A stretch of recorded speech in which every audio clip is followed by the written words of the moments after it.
shirt is a boob shirt when you have big boobs. I'm sorry, that was a very weird thing to start off with, but that was a very all day I'm just this settled here. I've got too many plates. Too many things. Too many plates. I'm sorry. I think your I'm boobs trying not look fabulous. I'm trying to for the listeners. Well, at work mostly. Okay. I'm in the morning when I get dressed in the morning.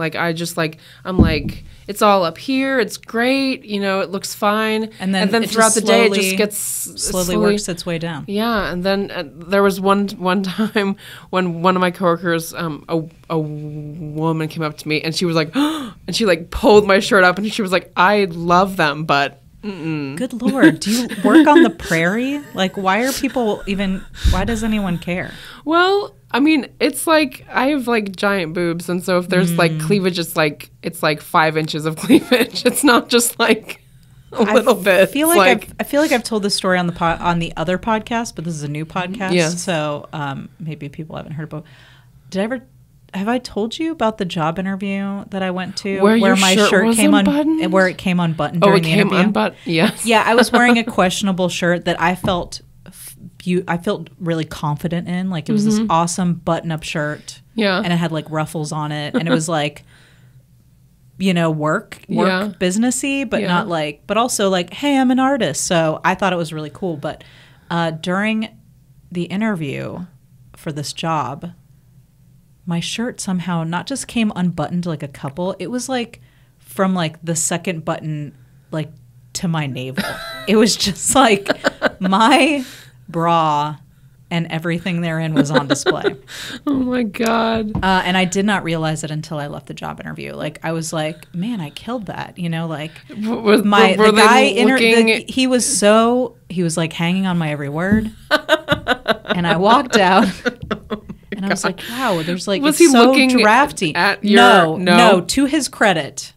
This is why I did not realize there was anything amiss. I don't know if he went through some kind of special training, but he did not indicate at all that he never once dropped, unless I was just so into telling my own stories, which I can be and I didn't notice. But I walked out and I was it's quite drafty in here. And then I looked down and saw that my torso was exposed to the world. It was mortifying. That's so funny. I did get that job. You though. did get. I did. Was it? Don't okay. say it. Okay. Don't say it. I did work there. Yes, I did work there for a long time actually, and we never talked about it. Nice. But I just not that the people that I used to work for listen to this podcast, but if they do, I just want you to know that was 100% an accident and not a strategy on my part. It was very embarrassing and was not at all intentional. It's kind of shocking that they weren't just well, there's something wrong with that one. I can't work with her. So, welcome to the Georgia Made podcast. Welcome. I'm one of your hosts, Nicole. I'm another host, Sarah. I'm the only other host there is. So there's some things have changed since we were last on this recording.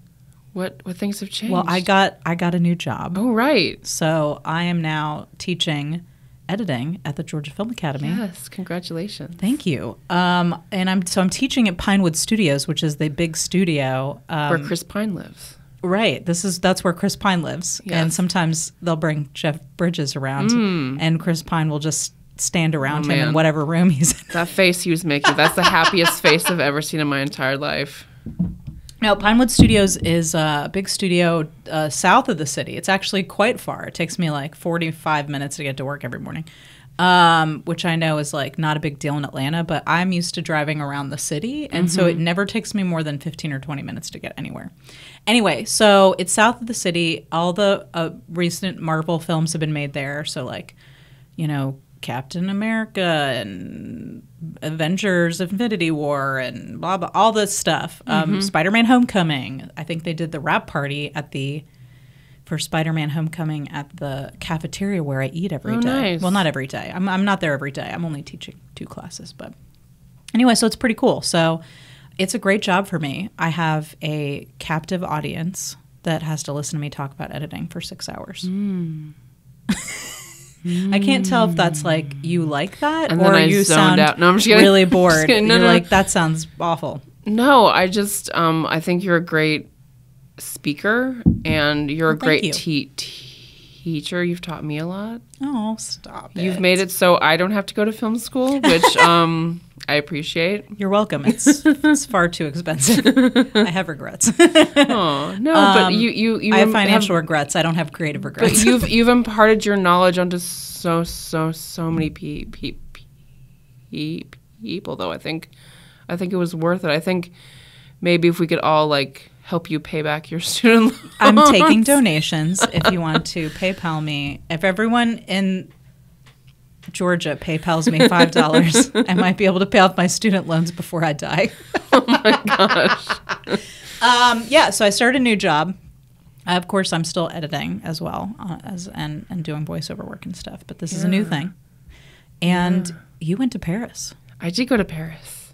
What was only that went 2 days, but it was amazing. See, I always thought that I was terrible with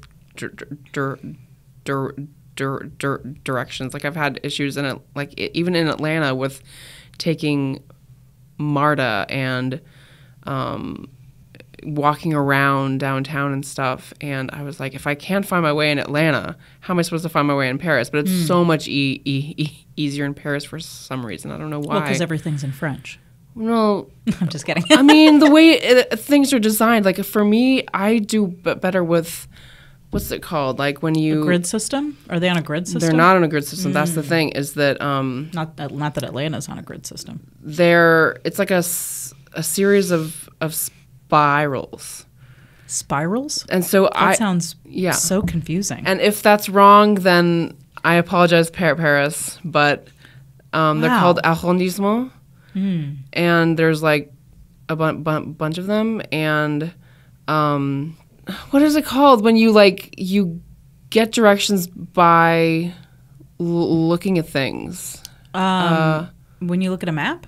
Not a map. It's not like by street name or number. It's by like Is it there's by, like, a sense Waffle memory? House. Like there's a Oh, I don't know what that's called, but it's like I call it old man directions. Like my grandfather used to give me directions Yeah, like that turn way. right at the Waffle House, or Or like he's like, there used to be a landmarks? diner there. They had a great tuna salad sandwich. Turn left there, and I'm like, the fucking diner isn't there anymore. Where am Yeah. I supposed to turn left? Yeah. I actually hate. I just GPS everything. yeah. I just well, Google Maps it. I had to refer to my phone the whole time, but I didn't get lost. That's great. But yeah, Paris was amazing. I was alone Yeah, and an American in Paris. an American in Paris. Yes, I didn't dance with Gene Kelly. Is that what that Kelly. movie's about? Yeah. Oh, okay. Gene Kelly and great. Now you're forcing me to realize I don't know her name. No, Gene Kelly and something Karen. oh, I don't know. Yeah, no, Karen. Karen. Yeah. Gene Kelly and Karen. You know, everybody knows that famous So actress. Karen. duo. Yeah. So what did you Leslie? do while you Yeah. were in Paris? So I literally spent all my time outside. Okay. I went inside to eat, and Okay. I only ate like 3 times the entire Wait, trip. you only ate 3 times Yeah. in 2 days? Yes. In Paris? Yes, I know. I'd be eating crepes all the time. Like there would not be a second where a crepe wasn't in my hand. I mean, I wasn't hungry. Like I was so high on being there and Yeah. not having enough sleep, and I just I forced myself to eat because it's Paris. Yeah. And the things I ate were like 60% dessert. That's respectable. Mm-hmm. I feel like you should do that in Yeah. Paris. It's good to go traveling alone sometimes. Yeah. I don't remember the last time I traveled alone. It was nice. Or did anything alone, frankly. Yeah. Well, you have 3 I have kids. 3 children, so I don't do anything alone. Yeah. I thought you had 9 kids. It's 12. Oh. 12 Okay. kids. Yes. Yeah. Yes. Yeah. Should we talk about this month's topic? This topic? This Have I this ever current topic. Should we talk about today's topic? Today's topic Which is the Haunting of Hill House. Are we going to say everything in unison? I'm Is that sorry. how we're doing I wanted this? to say it with you. Okay. All right. So we're talking about The Haunting of Hill House. So we're talking about The Haunting of Hill House. It was shot in Georgia. Yes. And it's been out for a while on Netflix. So goes Since without October, I think. Is it? It was a Halloween. When did we watch it? It must have been around Halloween, yeah. No, we watch it in November? We watched it like in December, I think, because I watched it when it first came out. I saw the whole thing, and then I like pestered you about it for weeks. That's true. And then you're like, fine. Well, okay. So first of all, I love horror. I love it. I love ghost stories. I love horror. I've actually seen all the other versions of The Haunting or The Haunting of Hill House or whatever you want to call Hell House, whatever you want to call it. I've seen all of those. The reason that I was hesitant to watch this is because now that I have children, I'm a big softie, and I really have trouble watching anything where children are like in jeopardy or in like distress. It just like it's really hard for me. But I'm so glad that you made me watch this. Yay.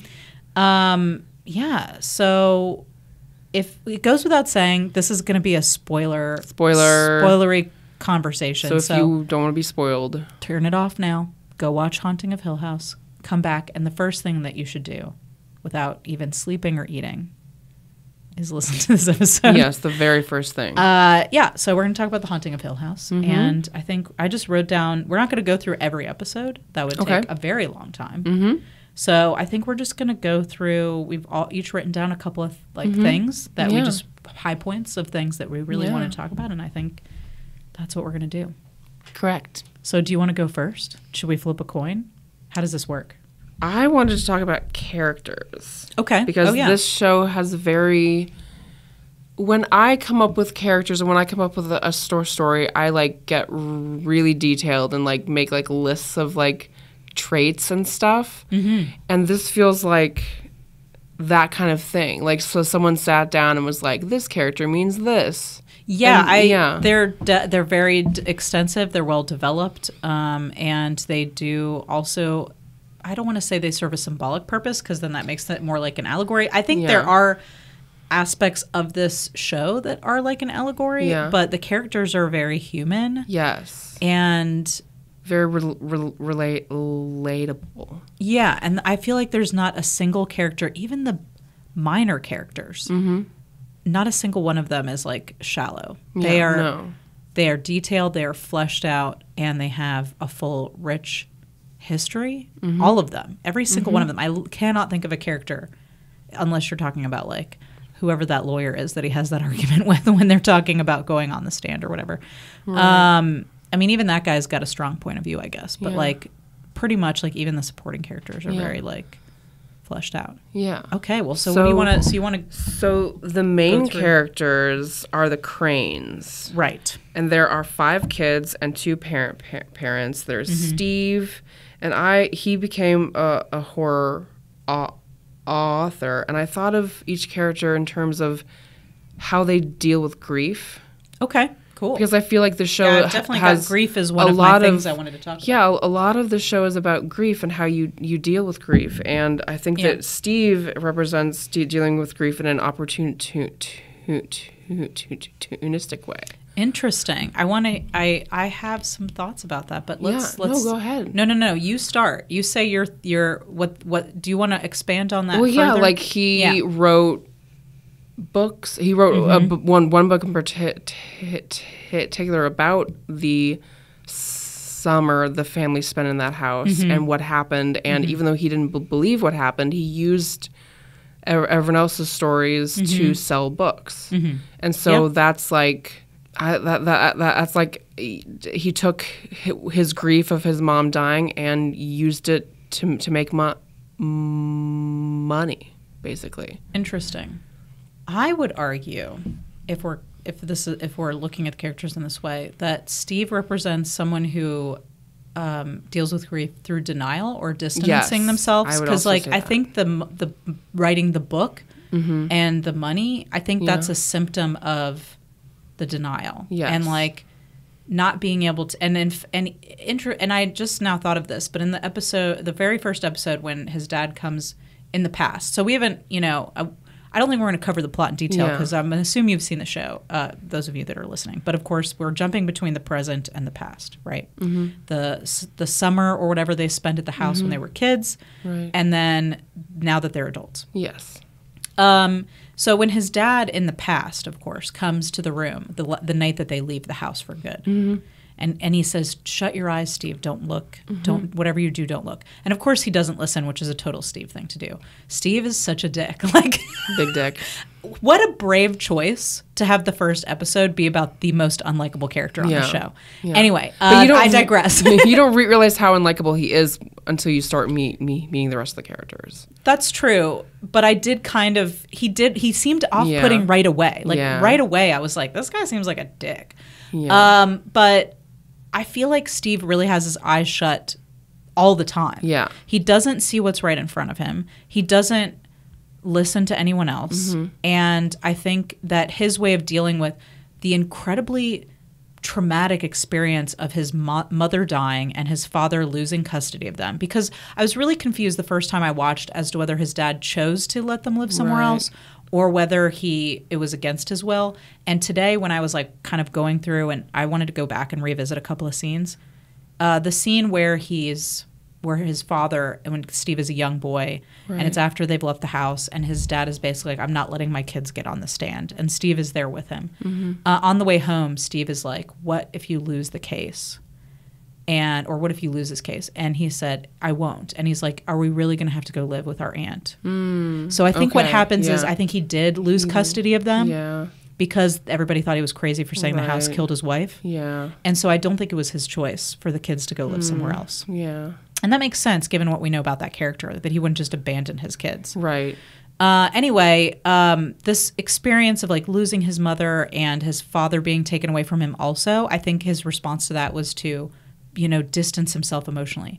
And another aspect of that character, of course, is that he has had a vasectomy because he doesn't want to have children. Right, And I right. think, again, that's like a distancing thing. If you have a child, a child is being a parent is I think one of the most vulnerable things that could ever happen to you, because that child, that love for them is so deep and it's so terrifying, the idea of losing them, Yeah. that I don't think if you had experienced that kind of loss and didn't deal with it, I don't think you'd want to have that responsibility. That you wouldn't want to have that love in your life. Yeah. That you would feel for a child. So yes, he says the reason I don't want to have kids is because my family's crazy. Yeah. Is it, or is it because having a child would create these emotions and this attachment that you don't want to have? Yeah. Anyway, those are my thoughts Yeah. on Steve. Yeah. No, that's So great. yeah, I definitely think that the selling of the book and the making the money off the story is yet another way for him to distance himself, for him to look at it from a distance and say, that's a story that happened. That didn't Yeah. really happen to me. Yes. Anyway. Yes. I also put denial with Steve. There are a Yeah. few who are in denial, but I think Yes. Steve is a big one. Yeah, Steve's like, if there's a river of denial, he is the king of that river. Yes, he is. Did I say Yeah. that joke right? Yeah. I didn't. I don't No. think I did. Anyway. He's the pharaoh. He's of the the pharaoh Rivo. of the river of denial. Yes, exactly. You just stood there and watched him loot me? Christ, Nell. So you hit up everybody, dragged Luke out, made Dad hop on a plane. Got us all listening. What do you want? What's so damn important now? Shit. I didn't give him the address. Hey, I tried to tell you, Dad? I can't hear you. You hear me? I said it's about Nell. I know, I just walked in and she's, Nell was lying. shocking. She wasn't in L.A. She was at the house, Steve. She was at the house. She's dead. She's dead. So that took care of episode 1 and Steve. Yeah, actually, it doesn't. Are we? yeah. Do you? Because I really have something I want to talk about in episode 1. So if Okay, you feel like go now's ahead. a good time. Go I ahead. really want to talk about the end of episode 1. Okay. And again, I think that it's really brave that they were like, okay, we're not going to make the first episode about Theo or Nell or anyone else. Yeah.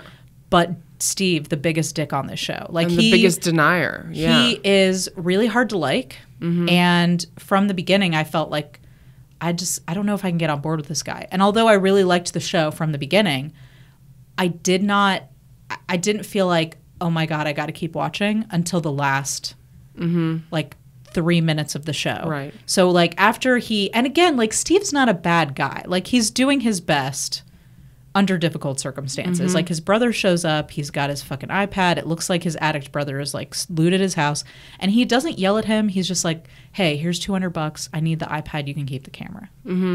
And it's cold and it's distant, but he's not cruel. Yes. You know? Yes. So when he gets up there, Nell's there, right? And this whole episode, she's been calling and calling and calling, and they keep trying to call her back, and she doesn't answer. But everybody's really it seems everybody's frustrated with Nell. It's like, oh, Nell's at it again. And it seemed really like upsetting to me. I was like, what is, your little sister obviously needs something. Yeah. She sounds upset. And so then there she is standing in the hallway, or standing in the house. Yeah.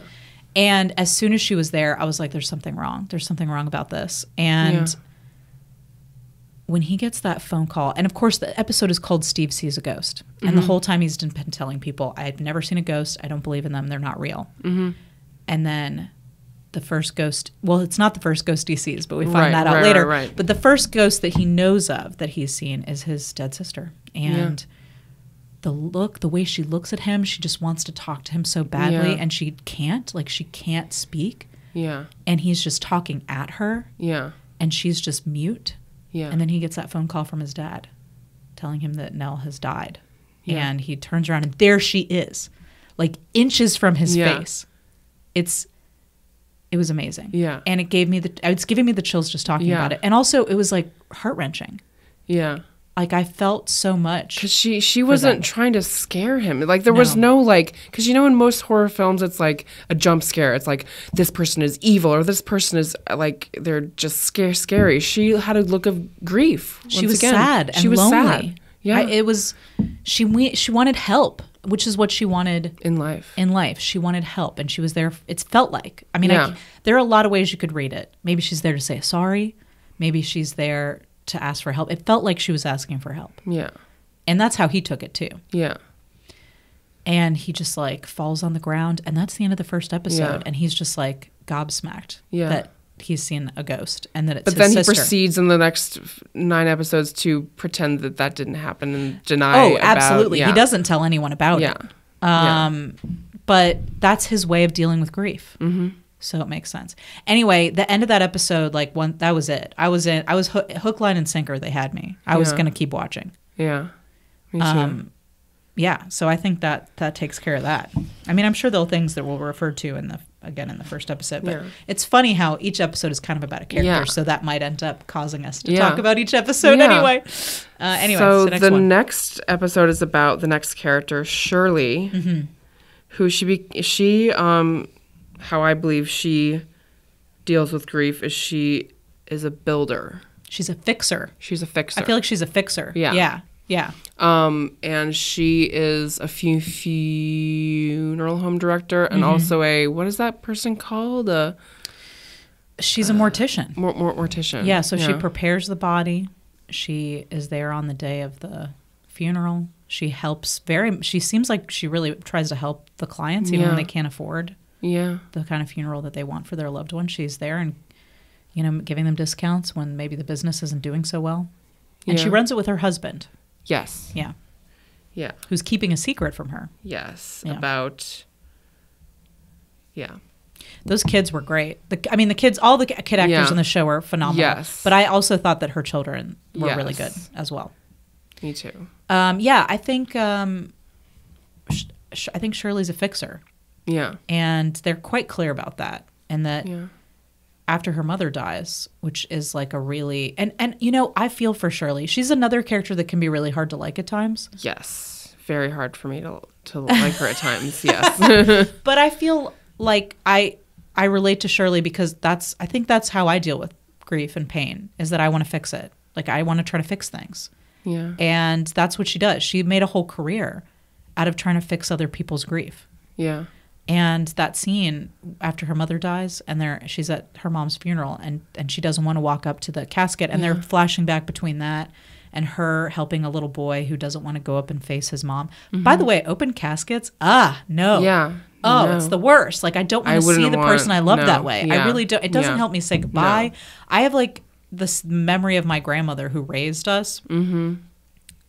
Looking at her seared into my brain, it does not give me comfort because it's not the person anymore. not, They yeah. look like a mannequin. They look like a Yeah. wax figure. It doesn't. The person is gone, and it's just a shell, and it's not. Yeah. It doesn't help me say goodbye. Yeah, no. That sounds awful. Yeah. So I'm not a big fan of open caskets. I'll just say that. Yeah.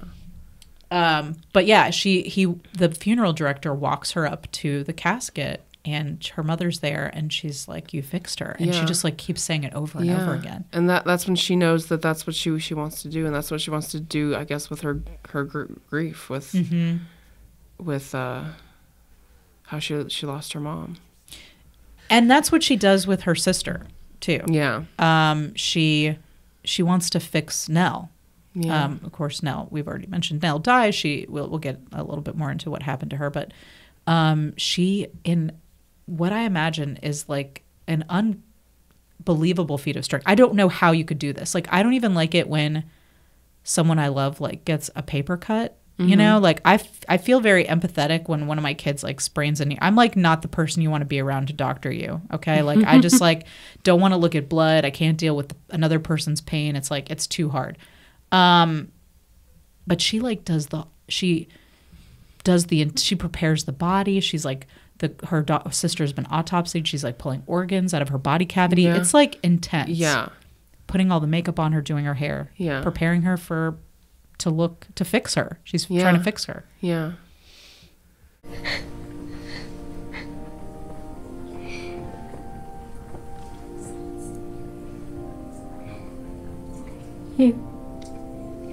You fixed her. No, that's what I do. You fixed her. You fixed her. Okay, so let's start back with Theo. Let's just start. Theo. Yeah. So Theo, fan favorite. A lot of favorite. people. Third a lot of people love episode Theo. is all about Theo. Theo is, I would say, she is a healer Okay. because she is a child psychologist, and however, she doesn't seem to be. Like, she's very cold and distant. She doesn't because seem to be a healer. This is interesting. It's weird. Convince me. It's- Convince me. well- I mean, you don't have to, but I don't know that I don't know if that's how I would say she processes her grief. She's a child psychologist, and there was in this episode, she actually catches a foster dad who is molesting his foster child, Yeah. and she seems to care deeply about that, and yet she doesn't seem to care about her family or the woman who she is seeing. She's very distant. I think that the way Theo deals with grief is to put up walls. And I think she says that to the little girl. Yeah. She says, girls like us, we put up walls. And I feel, and that's what the gloves are. The Yes. gloves are a wall. Like, I think Theo feels everything too deeply. Yes. And that is like quite literally represented by the fact that when she touches things, she absorbs their feeling. Yeah. She's an empath or whatever, Yeah. to a degree that it's a psychic ability. She touches someone and she can feel what they're feeling. Mm-hmm. She touches the box and she knows there's something fancy inside of it. And Yeah. it turns out to be this 40-year-old bottle of wine or whatever. Yeah. I think Theo feels everything too deeply, and so she puts gloves on so she doesn't have to feel anything. Yeah. And those gloves are sex or shutting people out or drinking sometimes. Anyway, that I would say Yeah. that's to me it seems like that's how she deals with her grief. that definitely makes more sense. Sarcasm is another way for her to put up Yes, walls. yes. And we love her because she's Yes. strong and she takes the gloves off when she has to. Yes. Because she's not like Steve. Steve is piloting that boat down the river Denial 24/7. Yeah. Like, he does not get off that boat. Yeah. But But Theo will Theo- take the gloves off Yeah, sometimes. she will. Yeah. And she does it to help others a lot. Yeah, She'll she take the does. gloves off to help others. yeah, there's one scene in the 5th episode, I believe, where Nell's husband dies, and Nell Right. tries to get her to touch the spot where he died, and Oh, so Theo is heartbreaking. so upset by this and so mad, and it's She's just, using her almost as like yeah, a tool for Yeah. to grasp onto something that's Yeah. gone. And Well, I think she yeah. just feels sad for her. Yeah. You know? I think her power is really cool. I think Yeah.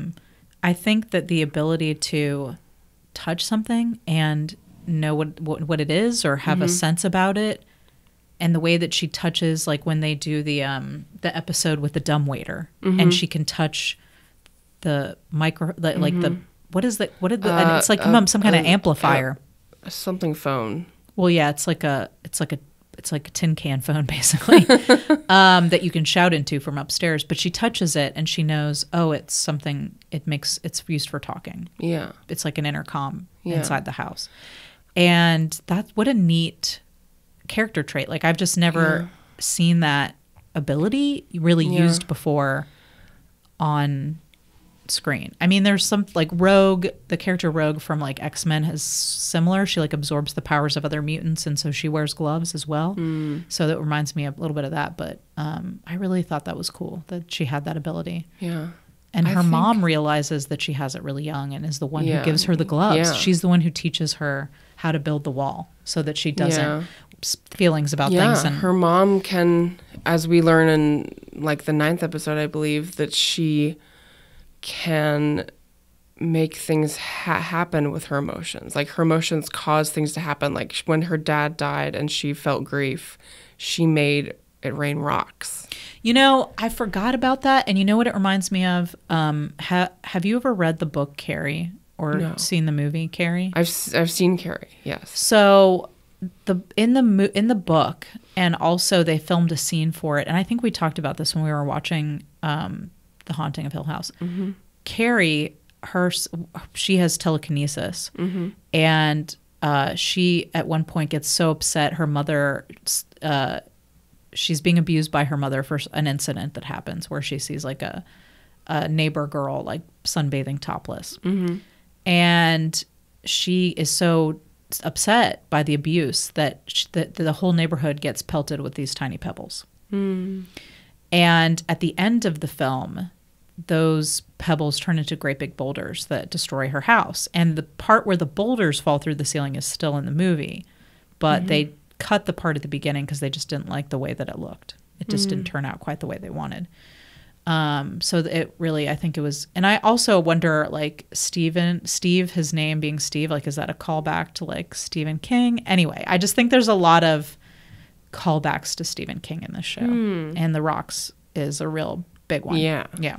You know, you're a lot like me, Kelsey. Yeah? Oh, yeah.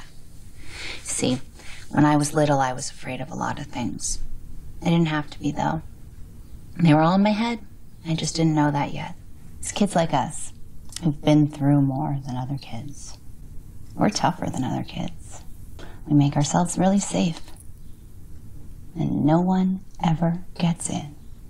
So the 4th episode is about Luke. Oh my God, Luke! Luke tears my heart. I know. He tears my heart up. I know, He just 'cause, like he makes the me little feel boy raw. Luke and Oh the my adult Luke, God. like it's just like Could they have found a cuter kid with bigger glasses? Yeah. Oh my God. That kid is just like, I just want to hold him. He reminds me of my own son. And I just, he's heartbreaking. It breaks and my heart. The thing that breaks our heart basically is that he is a drug addict and he does heroin.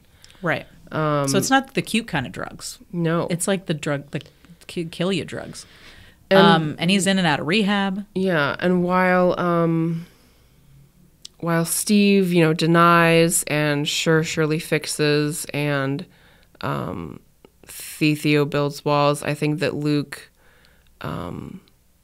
tries to push it, tries to dull it or like. Well, yeah, I mean, he's taking drugs too. I mean, that's the way he deals Yeah. with grief is he takes drugs. I Yeah. mean, he takes the drugs to Yeah. And then everybody else being chased by their own grief, his becomes manifested in being chased by his addiction. Yes. Quite literally by a ghost that chases him around Yes. whenever he is about to fall off the wagon. And it's wearing that creepy bowler hat. It's established that he's a twin with Nell. And when they were kids, Nell told him about if you count to 7, then you're safe. Well, she says she wants, it's not just the number. They're counting, he's supposed to count the family members. Right. Yeah. Yeah. But the number is Sess. Having his 5 kids, 2 adults. Correct. Yeah. But I always think of it, the way I imagined it is that he was like literally seeing their faces every time he counted them. Yeah. But that's something that they both do. And but it's a twin thing. Yeah. It is a twin thing, which is also the name of one of the this episode of this episode. Yeah. Yeah. And I'm all smug because I watched like 2 minutes of each of these episodes today.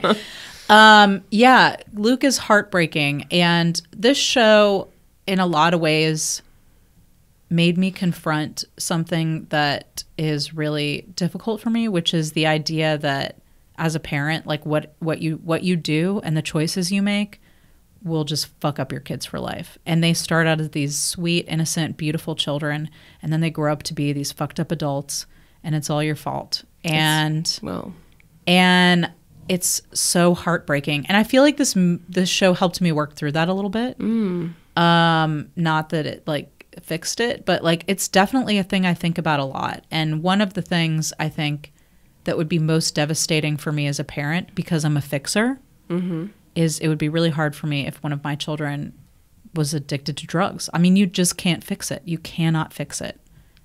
They're the only ones who can make the choice to, I mean, okay, I don't want to get into a discussion where people are going to be like, it's not a choice, it's a disease. And yes, okay, I agree with you. But you're saying that you can't get over it without making the choice to you have to, there has to be something in you that is working to fight this disease. Yeah. And I don't think, I'm not blaming, I'm not blaming Luke or addicts or saying like it's easy to quit or that, you know, they brought this on themselves. That is not my feeling about addiction at all. So I want to make that clear.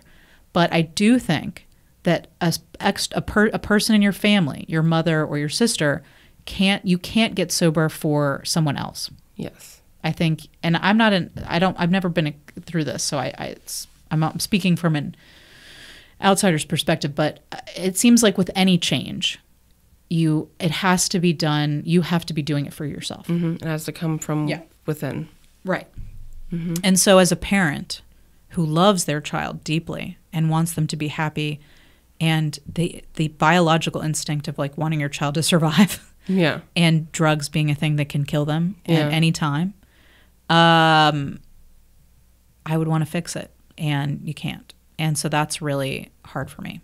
And Luke's story is really hard for me because it hits all my tender spots. Yeah. I'm going to start crying just talking about it. It's like, so this storyline was really hard for me.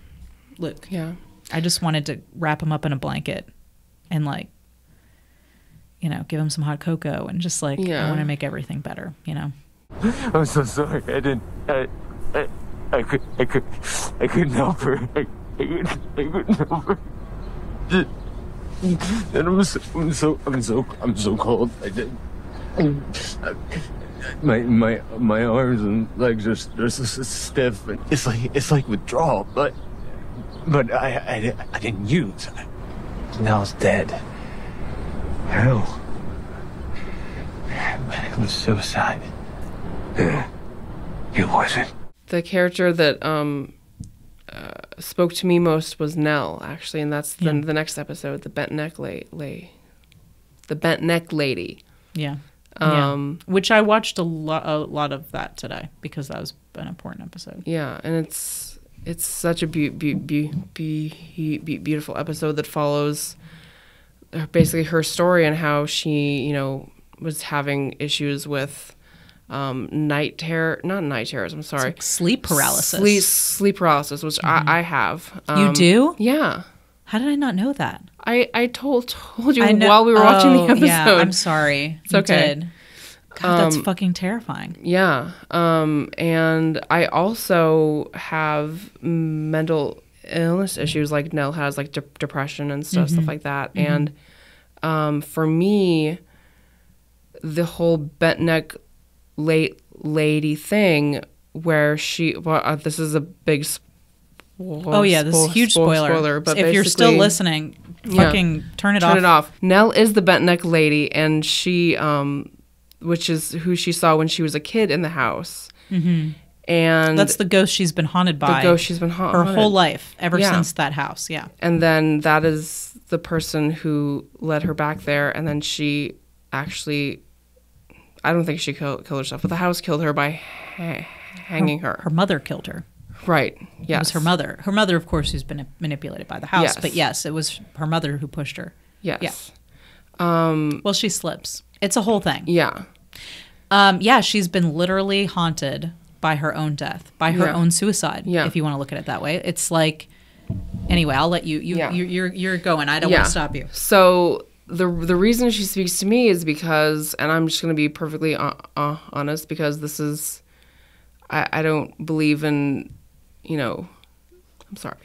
No, you're I doing don't believe great. in holding these things back, but when I was 20, I tried to kill myself, and it didn't work. I'm still here. But Or are you? I am. I'm just kidding. What if No. What if this episode we discover that I'm the bent neck lady. you're No, I'm just kidding. you're haunting this podcast? Sorry, this is uncomfortable for me, and I just had to No, make a joke. I'm Please, sorry. please continue. Yes.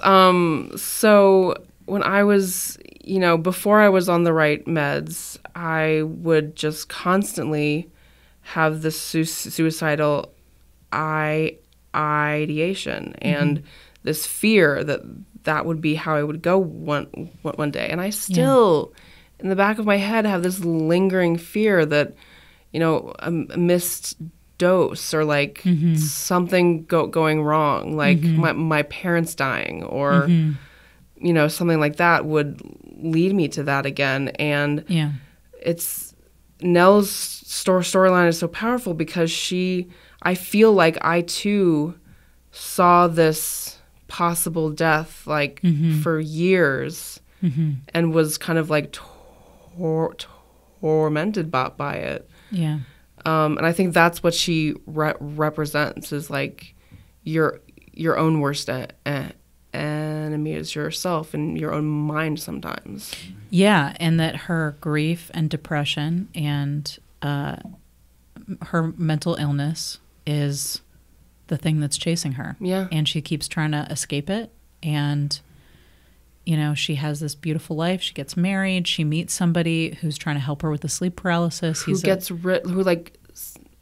there. it away. Like he puts her fear of suicide away. Right. As long as he's there Right. to And take then when care he of dies, her. right when he dies, she's back. Right.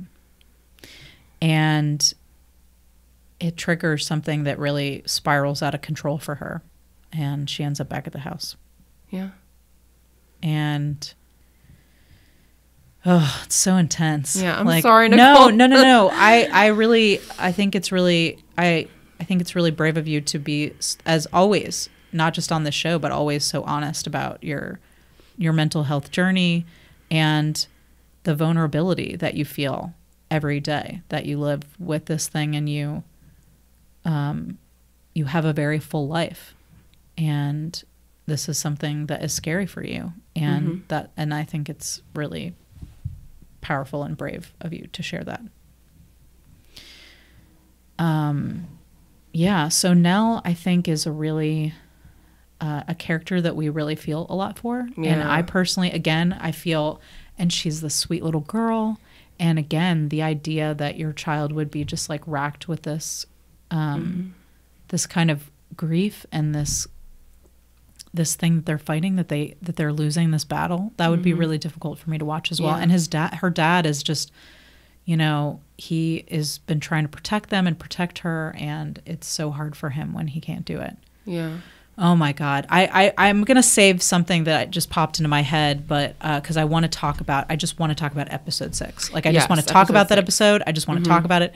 So I'll wait on that. But so she goes back to the house, and of course the house has, and the thing about this show, and I think some people don't like it because they want a straightforward ghost genre piece. Yeah.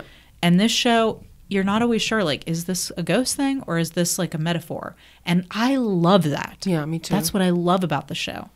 She walks into the house. Is she imagining that the house is back to the way it looked when she was a kid? Yeah. Or is the house doing that to her? Yeah.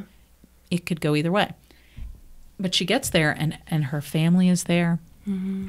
And it's her wedding, the best day of her life again. Yeah. She's dressed in her mom's nightgown that looks like her wedding dress. Mm-hmm. And there are beautiful soft lights, warm. Her family's there dressed in their like bridesmaid outfits, and Luke is there, who, you know, and he looks sober. He doesn't have the bags or the right. Well, he says, "I'm sober because of you, because you believed in me." And they're all there, and her husband is there. I'm gonna start crying. Around. Oh my God! And the song, the Nora. What is her name? It's devastating. It's so fucking devastating. It's not Nora Ephron. It's Nora Jones. Nora Jones. Nora Ephron. Sorry, no. I would love a song by Nora Ephron's song would be a little sassier than that. Yeah, no, but it's just beautiful. And like, I had that song stuck in my head for weeks, like literally weeks. And everybody is there to tell her the thing that she wants, which is, I love you and I believe you, and I'm sorry I didn't pick up the phone and wasn't there for you in your last days. Right, which she doesn't know is her last days yet, but we'll get there in the last episode. We hear these things again, which is again like a thing I really want to talk about, is the way time is used on this show.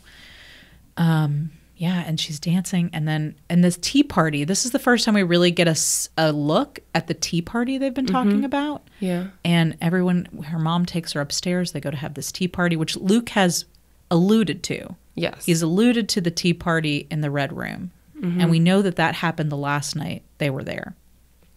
And we see her going up the stairs with Luke and this little blonde girl that up to now I think we believe is just a ghost. Yes. Spoilers again. And she gets up there, and her mom's putting the locket on her, and it's a noose. Mm-hmm. And when she calls out "mommy" on the, oh my God, I'm gonna start crying, you guys. This is gonna be the episode where I just like cry the entire time, because it's like this show just like affected me so deeply, and I just like these kids and the grief and the struggle they're going through as adults. It's just it's heartbreaking.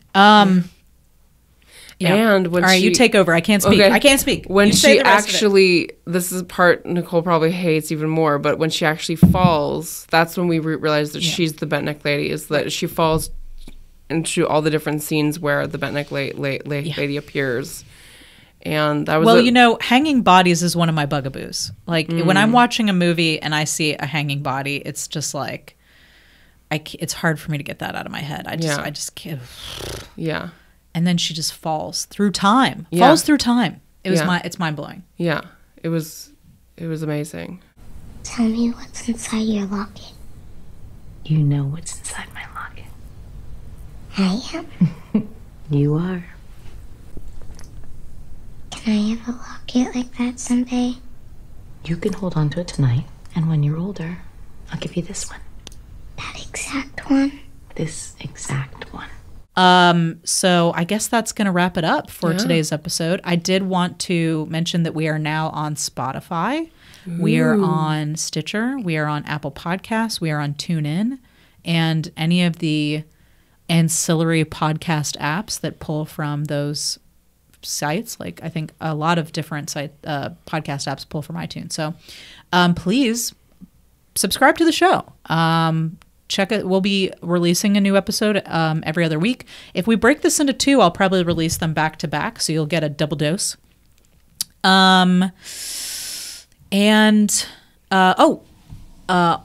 of course, you can find us on the web at georgiamadepodcast.com. And yeah, please rate, review, subscribe, follow us on social media. We've got the social media kicking. I'm doing set memes every Friday, and they make me laugh. So come check those out. We're also doing some other stuff. Obviously, we'll be talking about the episodes and probably releasing a little bit of trivia about whatever film we talked about. I'm also trying to give a little updates about what's shooting around Atlanta. So follow us on social media. Aside from knowing when the next episode is coming up or who's going to be on the show, there's also other fun things. So there's a lot of reasons to hang out with us on social media besides just knowing when the next episode is. So you can find us on Instagram and Facebook at Georgia Made Podcast, or you can find us on Twitter at Georgia Made Pod. Also, I just wanted to give a shout out to, we're recording at Wonder Shop today, the delightful Wonder Shop in Candler Park. Wonder Shop has a lot of really cool events going on from time to time, including they have a podcast, the Good Gracious Show podcast. They also have a Good Gracious Variety Show, and you can find all about what's going on Community Arts Live Incorporated. So that's communityartslive.org. And they have a new show, but the Good Gracious Show is great. It's a variety show. They've got comedy. They've got music.